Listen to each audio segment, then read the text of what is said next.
देख रहे हैं अमन संदेश और मैं हूं आपके साथ नफीसा खान। हरियाणा चुनावों की लड़ाई से पहले ही बीजेपी इतनी बुरी तरीके से हार जाएगी, वो भी अपनी ही पार्टी में, ये तो कभी किसी ने सोचा ही नहीं होगा। ना बाबा ना। भारतीय जनता पार्टी संगठन, आलाकमान, पीएम मोदी, मजबूत नेतृत्व, ये सब कुछ इतना ज्यादा कमजोर पड़ जाएगा, इतना फीका दिखाई देगा, ये तो कभी खुद बीजेपी के आलाकमान लीडर्स ने नहीं सोचा होगा। कभी नहीं सोचा होगा कि बीजेपी के अन्य नेता बीजेपी के आलाकमान को आंखें दिखाएंगे और बगावती सुर अपनाते हुए बीजेपी की हालत हरियाणा चुनाव से पहले ही बुरी कर देंगे। आप लोगों को मालूम है कि हरियाणा के अंदर चुनाव है, विधानसभा चुनावों को लेकर बीजेपी उम्मीदवारों की घोषणा कर रही है और जैसे ही पहली सूची सामने आती है उसके बाद बीजेपी में इस्तीफों की लाइन लग जाती है। धरातल एकदम धराधर पार्टी छोड़कर नेता भाग रहे हैं और इस्तीफों की लाइन इतनी ज्यादा लग गई है कि अब एक के बाद एक खबर सामने आ रही है। गिनती करना मुश्किल हो रहा है कि कब कौन पार्टी के नेता, पूर्व मंत्री, मौजूदा विधायक, उपाध्यक्ष कौन कहां पार्टी का दामन छोड़कर अन्य वर्ग में शामिल हो रहा है। ये तमाम चीजें चल रही हैं। एक बार फिर से बीजेपी को बड़ा झटका लग गया है। जानकारी मैं आपको दे दूं, हिंदुस्तान के हवाले से खबर मिल रही है कि कैसे अब बीजेपी को हरियाणा के अंदर एक और बड़ा झटका। डिप्टी स्पीकर और महिला मोर्चा की उपाध्यक्ष संतोष यादव ने भी इस्तीफा दे दिया है।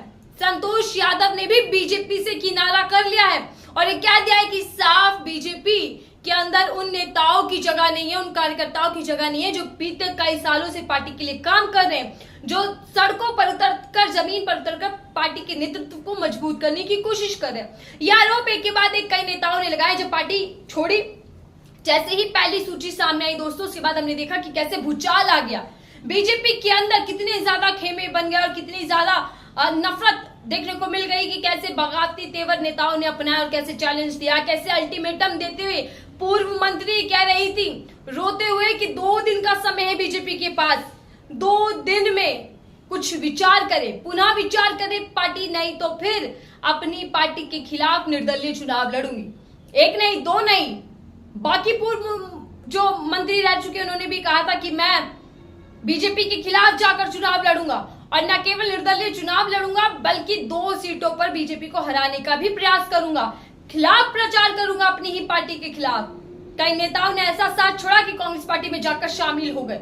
अब एक के बाद एक बड़े जो झटके हरियाणा में बीजेपी को लगे तो उसके बाद ये चर्चाएं शुरू हो गई कि आखिर बीजेपी के सामने क्या हरियाणा चुनावों से पहले, सियासी लड़ाई से पहले अपनी ही पार्टी के भीतर एक लड़ाई शुरू हो चुकी है और खड़ी हो चुकी है। एक बड़ी चुनौती बीजेपी के सामने, गृह युद्ध छिड़ चुका है। सूची इस तरीके से आती है कि गृह युद्ध छिड़ गया बीजेपी के अंदर। बीजेपी के नेता आलाकमान की नहीं सुन रहे, पार्टी के बड़े लीडर पीएम मोदी से लेकर गृह मंत्री अमित शाह तक अपने नेताओं को मना नहीं पा रहे, समझा नहीं पा रहे, कंट्रोल नहीं कर पा रहे। साथियों, ये हालात हो गए जहां पहले से ही देखिए बीजेपी की हालत हरियाणा में खराब है, जमीन खिसक रही है, एंटी इनकम्पेंसी है, पहलवानों से लेकर किसानों तक के मुद्दे हैं जिसको लेकर पहले से ही नाराजगी है। खट्टर साहब जो कि पूर्व सीएम रहे हरियाणा की बीजेपी की ओर से, उनको लेकर पहले से ही लहर खिलाफ चल रही है, यानी कि बीजेपी पहले से ही बुरी हालत में। अब ऐसे में जब बीजेपी के नेता, पूर्व मंत्री, अध्यक्ष हो या फिर विधायक क्यों ना हो मौजूदा समय में, वो सब ये कहकर जा रहे हैं कि हम टिकट कटने से इतने नाराज हैं कि हम पार्टी के दामन को अब छोड़ते हैं, पार्टी से किनारा करते हैं, क्योंकि पार्टी के अंदर गद्दारों के लिए जगह है, उन लोगों के लिए जगह है पार्टी के अंदर जिन पर कई तरीके के आरोप लगे, लेकिन पार्टी उन नेताओं को तवज्जो नहीं दे रही जो नेता पहले कई सालों से काम कर रहे हैं और पुराने नेता हैं जिन्होंने हरियाणा के अंदर बीजेपी को मजबूत करने का काम किया।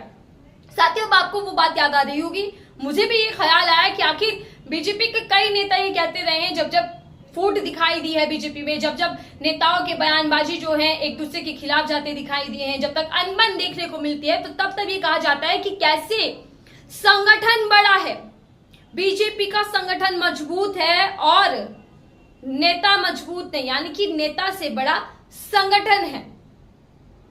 नेता अपने आप को सब कुछ ना समझे क्योंकि नेता का कद संगठन के आगे कुछ नहीं है।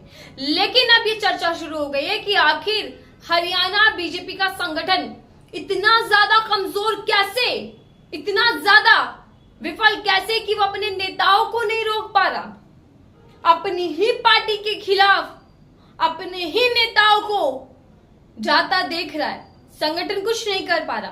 पीएम मोदी कहां गायब है? चुनावी आगाज हो गया, तैयारियां शुरू हो गई, लगभग बहुत कम दिन बचे हैं अब जब मतदान होना है। ऐसे में पीएम मोदी का चेहरा कहां गायब है? चुनावों से दूर क्यों है पीएम मोदी?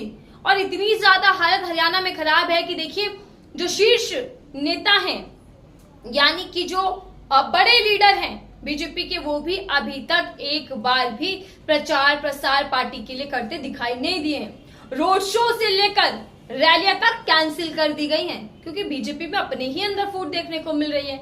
अब बीजेपी बेचारी क्या करे? कांग्रेस से चुनावी लड़ाई की तैयारियां करे, सियासी लड़ाई जो चुनावों में होनी है उसको लेकर तैयारी करे, या फिर अपनी ही पार्टी से मुकाबला करे? क्योंकि अपनी पार्टी ने मोर्चा खोल दिया, अपनी पार्टी मुखालफत पर आ चुकी है और अपनी पार्टी ये कह रहे हैं कि हम आपको हरियाणा में हरवा देंगे। बहरहाल बीजेपी का बहुत बुरा हाल इन दिनों हरियाणा में देखने को मिल रहा है। तो वहीं दूसरी ओर कांग्रेस पार्टी ने रणनीति के तहत पहलवानों को मैदान में उतार कर यह संदेश साफ कर दिया है कि इस बार हरियाणा का चुनावी अखाड़ा जो है वो पूरी तरीके से तैयार है और इस बार किसान और पहलवान मिलकर बीजेपी को चारों खाने चित करने वाली है, ये संदेश है। तो वहीं राहुल गांधी का बढ़ता गिराफ, राहुल गांधी की बढ़ती लोकप्रियता और जिस तरीके से मजबूती के साथ कांग्रेस पार्टी हरियाणा में प्रचार प्रसार कर रही है और लगातार ये संदेश दे रहे कि इस बार कांग्रेस की सरकार, तो उससे मालूम पड़ रहा है कि अब बीजेपी चुनावों से पहले ही कहीं ना कहीं हार गई है और ये हार ऐसी है कि उसकी पार्टी ने ही उसको हरवा दिया। बहरहाल इस खबर को लेकर आपकी राय क्या साझा कीजिएगा? आप दीजिएगा।